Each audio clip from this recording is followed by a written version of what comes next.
রয়ে গেছি। বাসর ঘরে যখন ছেড়ে আসছে, আসার পরে যখন চুমু দিয়ে আমাকে বিছানায় শোতালো, শোতার পরে আমার বুকে চাপ দিল, চাপ দেওয়ার পরে যখন বলতেছে যে তুমি এখানে শো, আমি দেখতেছি। দেখার পরে আস্তে আস্তে আমার সব কিছু খুললো উনি। খোলার পরে দেখলাম ও যখন ওর জায়গা বরাবর মানে একটু হালকাভাবে ঘষাঘষি করতেছে, সে সময় তার আউট হয়ে যায় গা। মানে সে সময় তার মাল আউট হয়ে যায়। আউট হয়ে যাওয়ার কারণে হ্যাঁ সমস্যা দেখায়। পরে আমি ভাবলাম যে প্রথমবার মনে হয় বাসর রাতে অনেক তো ইয়ে থাকে, ভয় থেকে, এই কারণে মনে হয় এরকম করতেছে। সেই জন্য আবার আমি চেষ্টা করলাম, করার পরে দেখি না, যে ওখানে ওই জায়গাটা নিয়ে যায় একটু ঘষা দেয় আর একটু আমার বুকে চাপ দেয়, দেওয়ার পরে চুমু খায়, তখনই আউট হয়ে যায়। কিন্তু আমি এখন কি করব, কেউ বলতে পারতেছি না। এরকম ভাবে ঝগড়াঝাটি চলতে থাকে চলতে থাকে, কিন্তু আমার চাহিদা সে মেটাতে পারে না। আমি যে কি চাই সে মেটাতে পারতেছে না। সে বিয়ে করছে ঠিক আছে, আমিও বিয়ে করছি ঠিক আছে, আমি কেউ বলতে পারি না, ও কেউ বলতে পারে না। এক পর্যায়ে আমার শাশুড়ি, মানে এক পর্যায়ে আমার দাদা শ্বশুর দাদা শ্বশুর জিজ্ঞাসা করে যে তোমাদের এত ঝগড়া কেন।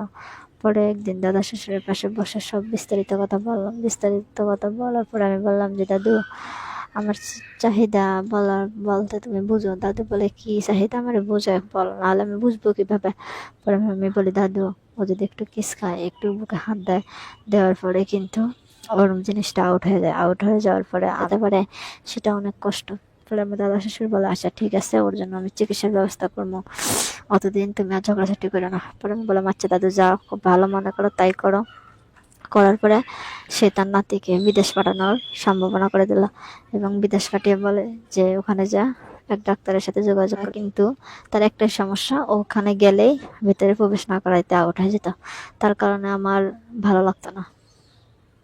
পরে ওকে বিদেশ পাঠিয়ে দিয়ে আমি আর থাকতে পারি না, ছটফট ছটফট করি। পরে দাদু আসে, আসার পরে আমাকে এরকমভাবে চাহিদা মিটায়। চাহিদা মিটার পরে আমি ভাবছিলাম চলে যাব, এখান থেকে আমি চলে যাব। পরে ভাবলাম যে না, চলে যাব কোথায়, আমি এক কাজ করি, দাদু যখন আমার চাহিদা মিটাইতেছে, দেখতে দাদুর নাতিও বিদেশ গেছে, দেখে কি চিকিৎসা হয়। অতদিন দাদুর সাথে আমি, দাদু বুড়া হলে হবে কি, দাদু দেখি ওনার নাতির থেকে উনি আরো অনেক পারফেক্ট, মানে অনেকটাই মজবুত, অনেকটাই লম্বা, অনেকটাই মোটা এবং অনেকই শক্তিশালী। পরে আস্তা আইসা আইসা আর যেমনি মানে হেমনে যেরকম স্টাইল সেরকমই দিতাম, উনিও সেরকম ভাবে নিত। নেওয়ার পরে উনিও শান্তি পেত, আমি শান্তি পেতাম। পরে ডিসিশন নিলাম আর চলে যাব না, কারণ যেটার জন্য বাড়ি থেকে বের হয়ে যেতে চেয়েছিলাম, কিন্তু সেটা যদি আমার দাদা শ্বশুরে আমার চাহিদা মিটাইতেছে, তাহলে আমার যাওয়ার কোনো প্রয়োজন মনে করি না। তাই আর যাইনি। এখন এক পর্যায়ে আমার স্বামী ওখান থেকে ফোন দিয়ে বলে দেখো, তুমি মন খারাপ করো না, তুমি কিছুতেই মন টন খারাপ করো না, আমি আসতেছি, আমার এটা চিকিৎসা চলতেছে, অলরেডি চিকিৎসা চলতেছে, চলতে থাকুক। পরে আমি বলি আচ্ছা ঠিক আছে, তোমার চিকিৎসা শেষ হয়ে গেলে তুমি বাসায় ফিরে আসো বা দেশে ফিরে আসো। আচ্ছা আসবো, নাত বউকে বিয়ে করবো। আমাকে এসে বলে তোমাকে আমি বিয়ে করবো, তুমি কি পারবা। তো আমি আচ্ছা দেখি, তুমি যদি আমাকে সব দিক দিয়ে পারফেক্ট করে দিতেছো, তাহলে আমি বিয়ে বলে সমস্যা কি, এরকম করে বলে আমাকে বলে আচ্ছা ঠিক আছে। এইভাবে করে আবারও মজা মারে। মারার পরে এখন দাদুর সন্তান, আমার গর্বে সন্তান করবে যখন, তখন দাদু, আমি জিজ্ঞেস দাদু তুমি এখন আমাকে বিয়ে করবে না, করবো। এভাবে আমাকে সান্ত্বনা দেয়, কিন্তু আসলে সে আমাকে আর বিয়ে সাথে স্থির করলো না। না করার ফলে সে ফলায় থাকে, সে আগের মতো আর আসে না ঘরে, আমার লগে মজাও মারে না। তারপরে আমার স্বামী চলে আসে একদিন হঠাৎ করে আমার বাড়িতে, চলে আসার পরে বলে এখন আসো, এখন আমি মোটামুটি সুস্থ এবং স্বাভাবিকভাবে। পরে যখন বাসার ঘরে যাই, যাওয়ার পরে দেখি এত মোটা আর এত লম্বা যে ভিতরে প্রবেশ করার লগে আমি বুঝতে পারছি যে আসলে এখন ওটা শক্তিশালী হয়েছে এবং মজবুত হয়ে গেছে।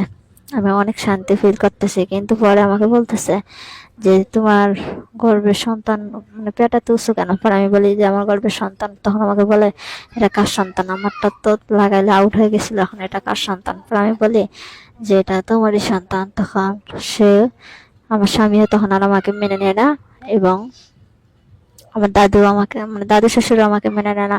তখন বাধ্যতামূলক আমি ওই বাড়িতে কাজের মেয়ে হিসাবে কাজ করে করে যাই এবং দাদুর সাথে মজা মারি। এখন আপনারাই বলে দেন আমি এখন কি করব, কোথায় যাব।